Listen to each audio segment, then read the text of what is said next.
नमस्कार दोस्तों, स्वागत है आप सभी का हमारे इस क्लास में। दोस्तों, पिछली क्लास में हमने बाल्यावस्था की अवधारणा एवं विकास के बारे में पढ़ा था और उसी की कड़ी में अब हम किशोरावस्था की तरफ बढ़ते हैं और आज हम इस क्लास में किशोरावस्था की अवधारणा एवं विकास के बारे में पढ़ेंगे।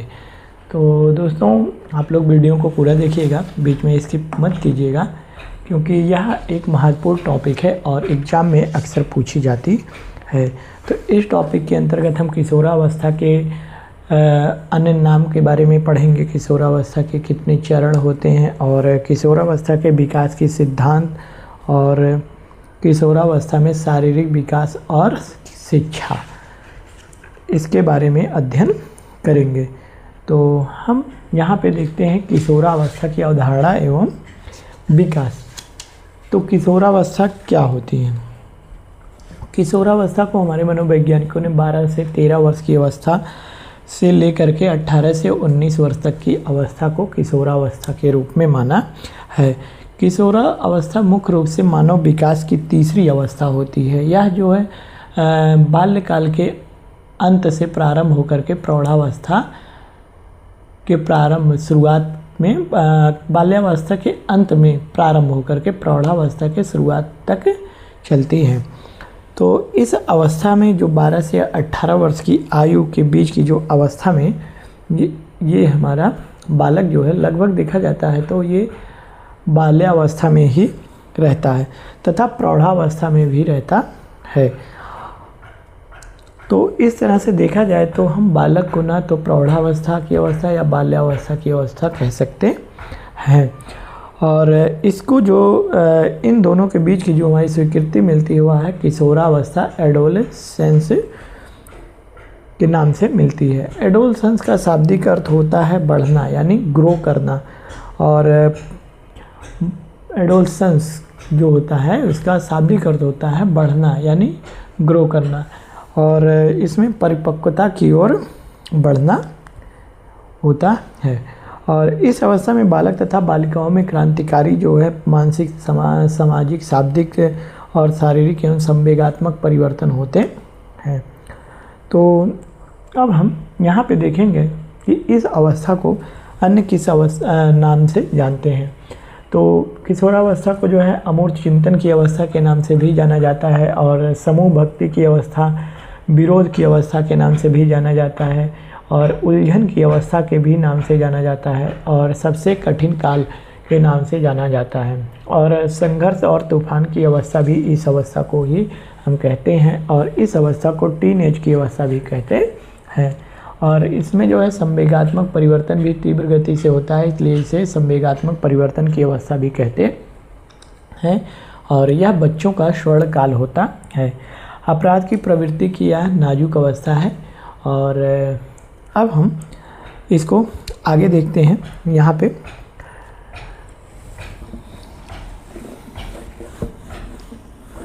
WHO ने जो है इस अवस्था को जो है 10 से 19 वर्ष की आयु को माना है। किस WHO ने जो है WHO जो है किशोरावस्था की आयु को 10 से 19 वर्ष माना है। किशोरावस्था जो आयु होती है 10 से 19 वर्ष मानी गई है WHO के अनुसार। 10 से 19 वर्ष होता है। किशोरावस्था का अर्थ जो होता है हमारा वह होता है बढ़ना। किशोरावस्था का जो अर्थ है वह है बढ़ना। किशोरावस्था का अर्थ जो होता है हमारा है वह है बढ़ना यानी परिपक्वता की ओर बढ़ना। किशोरावस्था को जो है स्टैनले महोदय ने संघर्ष, तनाव और तूफान की अवस्था भी कहा है। किशोरावस्था को जो है किशोरावस्था को स्टैनले महोदय ने जो है स्टैनले महोदय ने इन्हें संघर्ष, तनाव और तूफान की अवस्था संघर्ष,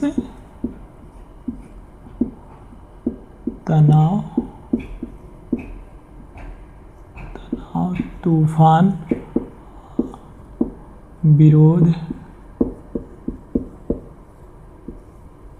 विरोध की अवस्था कहा है, की अवस्था कहा है।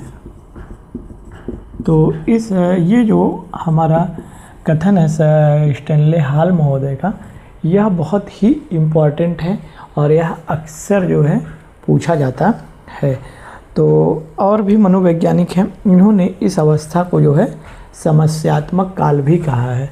और भी मनोवैज्ञानिक हैं जो हमारे, उन्होंने इस अवस्था को, किशोरावस्था को समस्यात्मक काल भी कहा है। किशोरावस्था को जो है समस्यात्मक काल भी कहते हैं, काल भी कहते हैं। इसे जो है समस्यात्मक काल भी कहते हैं,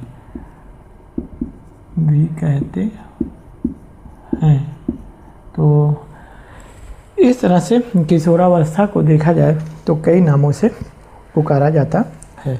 और इसके जो है आगे हमारे एक और मनोवैज्ञानिक हैं, उन्होंने भी अपना मत दिया है। तो हम अब एक दो मनोवैज्ञानिकों के मत को देखते हैं जो इम्पॉर्टेंट और मुख्य हैं।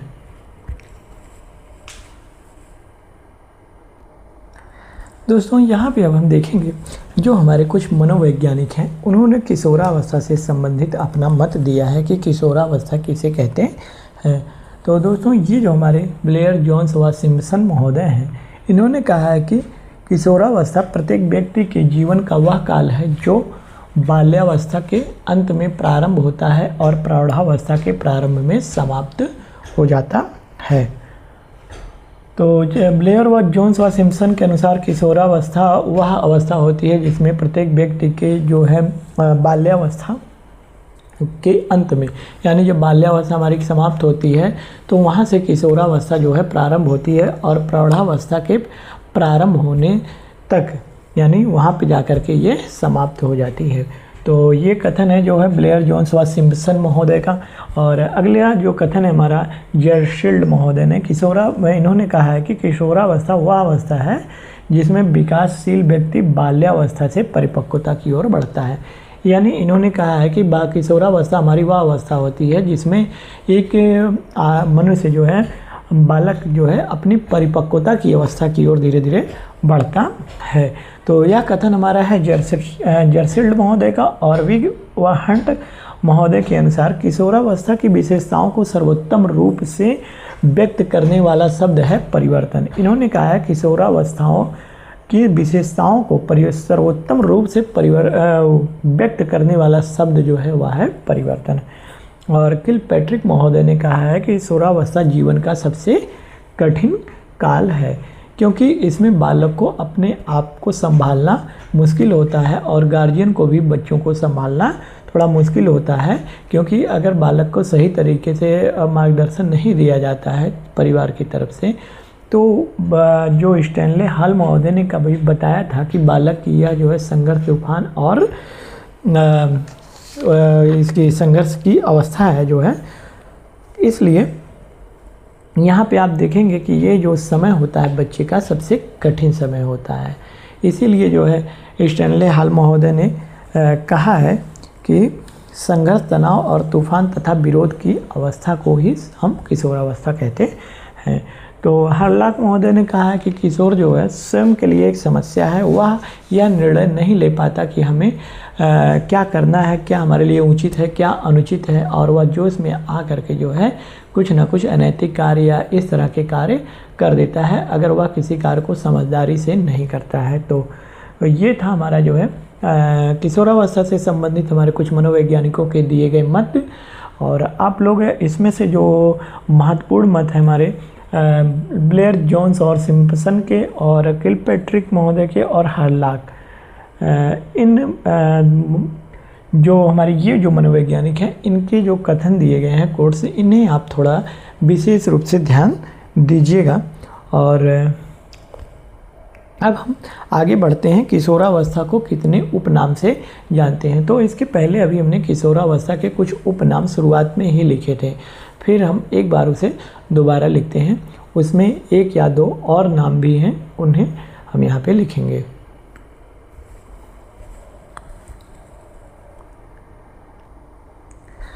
दोस्तों यहाँ पे हम किशोरावस्था के कुछ अन्य उपनाम दिए गए हैं, इनको हम यहाँ पे देखते हैं बारी बारी से। और जीवन का सबसे कठिन काल, ये जो जीवन का सबसे कठिन काल है यह भी किशोरावस्था का ही काल होता है। और टीन एज है हमारा, यहाँ पे जीवन का सबसे कठिन काल इसे किलपैट्रिक महोदय ने दिया है। और टीन एज हो गया, इसे भी हम किशोरावस्था के नाम से ही जानते हैं। बसंत काल को भी किशोरावस्था के नाम से जानते हैं। स्वर्ण काल को भी किशोरावस्था के नाम से जानते हैं। और परिपक्वता की आयु, परिपक्वता का काल यानी समय जो है वह भी किशोरावस्था के नाम से जाना जाता है। और समवयस्क काल कहते हैं इसे। और आत्मसम्मान की अवस्था भी किशोरावस्था को कहा जाता है। समस्यावस्था, घनिष्ठ मित्रता काल, संघर्ष तूफान की अवस्था जो स्टैनले हॉल महोदय ने कहा है। अपराध प्रकृति की अवस्था होती है। वीर पूजा की अवस्था भी किशोरावस्था के नाम से जानी जाती है। और संक्रमण, अगला है हमारा संक्रमण की अवस्था, तो यह भी अवस्था जो है किशोरावस्था के अंतर्गत आती है। अब हम देखेंगे किशोरावस्था के कौन कौन से चरण होते हैं, उसके बाद हम किशोरावस्था के विकास के सिद्धांत को देखते हैं।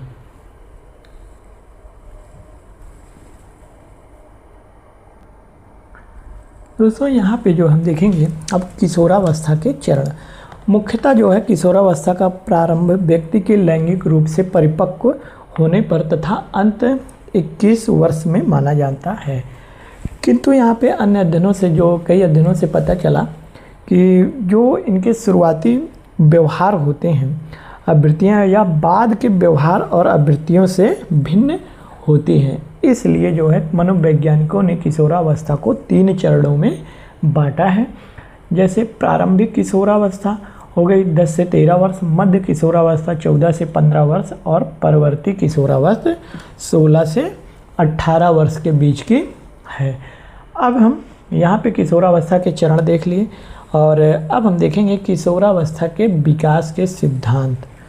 तो किशोरावस्था के विकास के सिद्धांत के 2 चरण होते हैं और प्रथम चरण के कुछ मनोवैज्ञानिक हैं और द्वितीय चरण के मनोवैज्ञानिक। तो अब हम देखते हैं, एक होता है आकस्मिक विकास का सिद्धांत और दूसरा है क्रमिक विकास का सिद्धांत।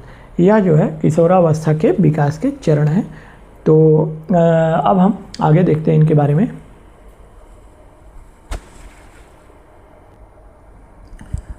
दोस्तों यहाँ पे हम जो है किशोरावस्था के विकास के सिद्धांत को देखते हैं। तो किशोरावस्था के दौरान जो है किशोरावस्था के विकास का सिद्धांत यही कहता है कि किशोरावस्था के दौरान किशोरों तथा किशोरियों में होने वाले क्रांतिकारी और शारीरिक, मानसिक, सामाजिक और संवेगात्मक परिवर्तन के संबंध में जो है हमारे मुख्यतः 2 सिद्धांत प्रचलित हैं। किशोरावस्था विकास के सिद्धांत के अंतर्गत जो है हमारे शारीरिक, मानसिक, सामाजिक और संवेगात्मक परिवर्तन जो किशोरावस्था में होते हैं उसके 2 सिद्धांत प्रचलित हैं। पहला सिद्धांत है आकस्मिक विकास का सिद्धांत।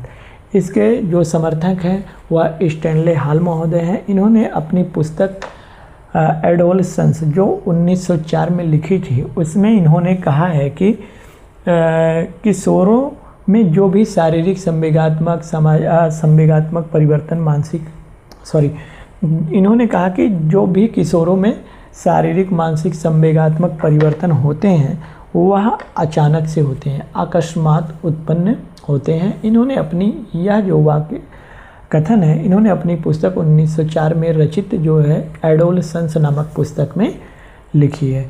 तो एक क्वेश्चन यहाँ पे आपका ये भी बनेगा, यूपीटेट में बन सकता है कि एडोलसेंस किस मनोवैज्ञानिक की रचना है। तो यह जो है स्टैनले हॉल महोदय की रचना है एडोलसेंस।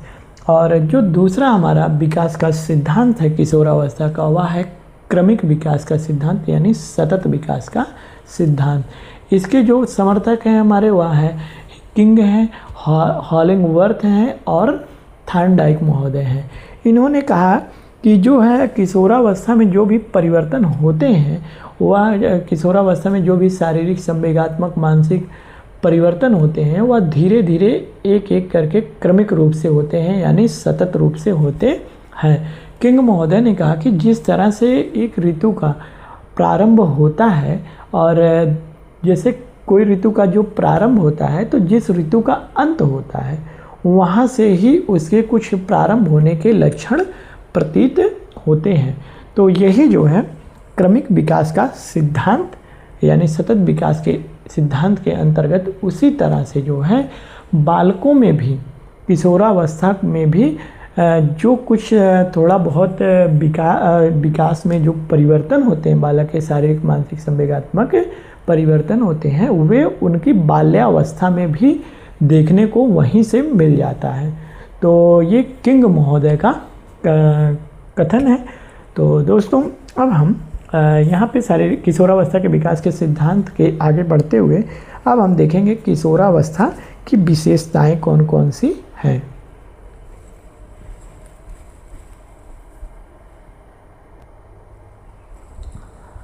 दोस्तों अब हम यहाँ पे देखेंगे किशोरावस्था की विशेषताएं कौन कौन सी हैं। तो पहली विशेषता है हमारी है व्यक्तिगत व घनिष्ठ मित्रता। तो इसमें क्या है, बालक जो है इसमें किसी न किसी समूह का सदस्य होता है और उस समूह में उसके एक या दो परम मित्र होते हैं जो उसके सबसे घनिष्ठ या क्लोज होते हैं। और अगला जो है हमारा स्थिरता व समायोजन का अभाव। इसमें जो है बालकों में स्थिरता और जो समायोजन होता है वो उनका अभाव पाया जाता है। स्वतंत्रता व विद्रोह की भावना, इस उम्र में जो है बालक में विद्रोह की भावना प्रबल होती है। अगर उसे अपने अनुसार कार्य करने को ना मिले तो उसमें जो है विद्रोह और स्वतंत्रता की जो भावना होती है वह प्रबल होती है। जैसे माता पिता अगर अपने बच्चे को किसी तरह से किसी काम के लिए रोक लगा रहे हैं लेकिन अगर बालक वह उन चीज़ों को करना चाह रहा है तो वह उस माता पिता के आज्ञा का विरोध करेगा। तो यही जो है हमारी स्वतंत्रता व विद्रोह की भावना होती है। और समाज सेवा की भावना, इस उम्र के बच्चों में जो है समाज सेवा की भावना भी पाई जाती है। और अगला है काम शक्ति की परिपक्वता। इस उम्र तक जाते जाते बच्चों में कामेंद्रियां जो होती हैं वह लगभग विकसित हो जाती हैं और काम शक्ति की जो परिपक्वता होती है इसमें पाई जाती है। और वीर पूजा की अवस्था और बुद्धि का अधिकतम विकास, इस उम्र तक जाते जाते बच्चों का अधिकतम रूप से बुद्धि का विकास हो जाता है। बच्चों में आत्मचेतना का जागरण भी, आत्मचेतना का भी विकास हो जाता है। बच्चा रुचियों में परिवर्तन लेने लगता है। अब परिवर्तन, रुचियों में परिवर्तन, अपनी रुचियों को चीज़ों में, जैसे किसी चीज़ में रुचि है तो वह उसे छोड़ करके दूसरी चीज़ों को भी धारण करने में सक्षम हो जाता है। इसी को हम रुचियों में परिवर्तन की विशेषता भी कहते हैं। समाज सेवा की भावना, बालक में जो है समाज सेवा के प्रति भी भावना जागृत होती है। ईश्वर तथा धर्म में विश्वास, बालक में ईश्वर और धर्म के प्रति भी विश्वास जागृत होता है और व्यवसाय की भी चिंता होने लगती है। अब हम आगे देखेंगे किशोरावस्था के शारीरिक विकास। किशोरावस्था और शारीरिक विकास, बच्चों में किशोरावस्था में किस प्रकार का शारीरिक विकास होता है।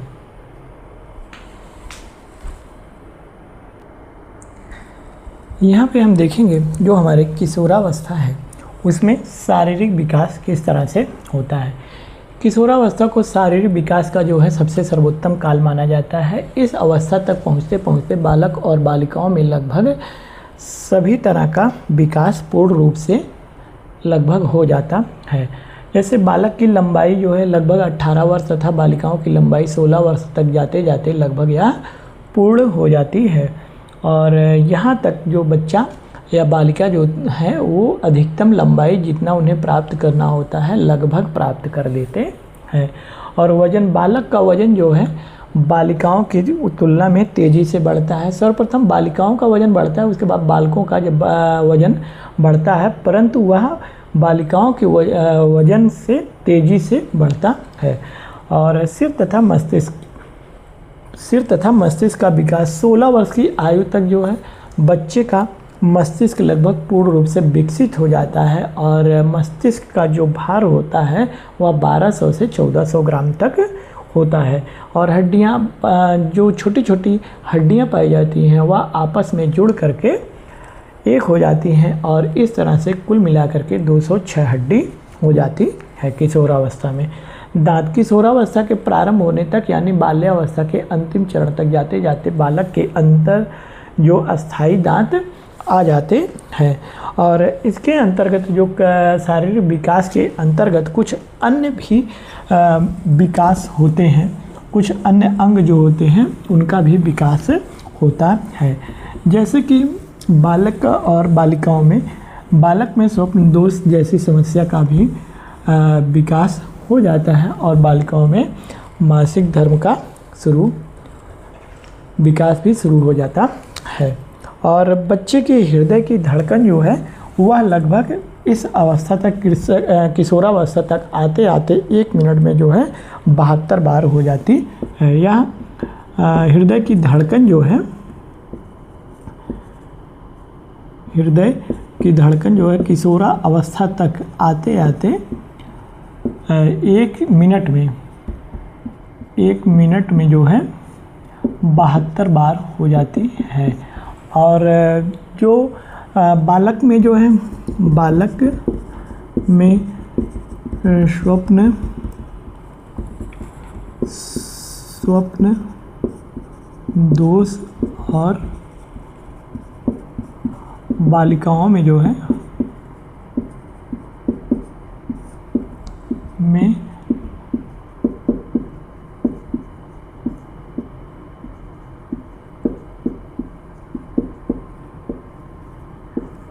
प्रारंभ हो जाता है। और यहाँ पे जो बच्चे के कंधे होते हैं, बालकों के सीने और कंधे चौड़े हो जाते हैं। बालक के जो है, बालकों के सीने और कंधे जो है चौड़े हो जाते हैं। सीने जो है चौड़े हो जाते हैं। थायराइड ग्रंथियों का भी सक्रियता बढ़ जाती है और इस तरह से इस अवस्था में मांसपेशियों का विकास भी तीव्र गति से होता है। इस अवस्था में जो मांसपेशियां होती हैं इनका विकास भी तीव्र गति से प्रारंभ हो जाता है। मांसपेशियों का विकास जो है तीव्र गति से प्रारंभ होता है, तीव्र गति से प्रारंभ हो जाता है। तो दोस्तों ये था हमारा किशोरावस्था में शारीरिक विकास। और अब हम देखते हैं किशोरावस्था की मानसिक विकास कौन कौन से हैं।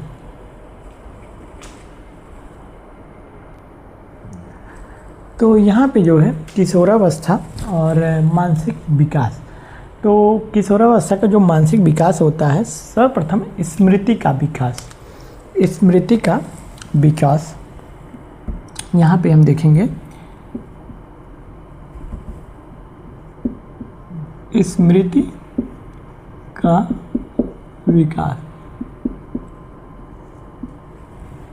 स्मृति के विकास के अंतर्गत किशोरावस्था में बालक की स्मृति का जो है अधिकतम विकास हो जाता है और वह अन्य का जो उसकी याददाश्त की क्षमता होती है वह बढ़ जाती है और बुद्धि का अधिकतम विकास। और किशोरावस्था तक जाते जाते बालकों के जो बुद्धि का विकास होता है वह अधिकतम रूप से हो जाता है। और मानसिक योग्यताएं, उच्च मानसिक योग्यताओं के प्रयोग की क्षमता के विकास के साथ साथ किशोर में जो है तर्क, चिंतन और स्मृति का भी विकास हो जाता है। और भाषा का अधिकार किशोरों में जो है शब्द भंडारण जो है और वृद्धि में किशोरों में जो है शब्द भंडारण की वृद्धि होने लगती है और वह काफ़ी ज़्यादा शब्दों को जो है वह भंडार अपने स्मृति यानी दिमाग में कर सकता है। और इस अवस्था में भाषा विकास शारीरिक परिवर्तनों से उत्पन्न संवेगों से प्रभावित होता है। और अगला है हमारा रुचियों की विविधता। बालक इस अवस्था में विभिन्न प्रकार की रुचियों में अपना विभिन्न प्रकार की जो रुचियां होती हैं बालक के अंदर वह उनको चूज करता है। जैसे खेल संबंधी रुचि हो गई। बालक को खेल कई प्रकार के हैं जिसमें खेल में बालक में रुचि होती है, बालक उस खेल को ज़्यादा खेलना चाहता है। वाचन संबंधी हो गई।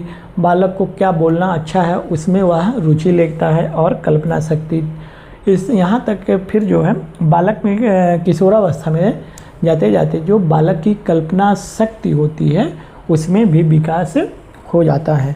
और ये था हमारा किशोरावस्था का मानसिक विकास। और अब हम देखते हैं किशोरावस्था की शिक्षा। ये हमारा किशोरावस्था की लास्ट टॉपिक है।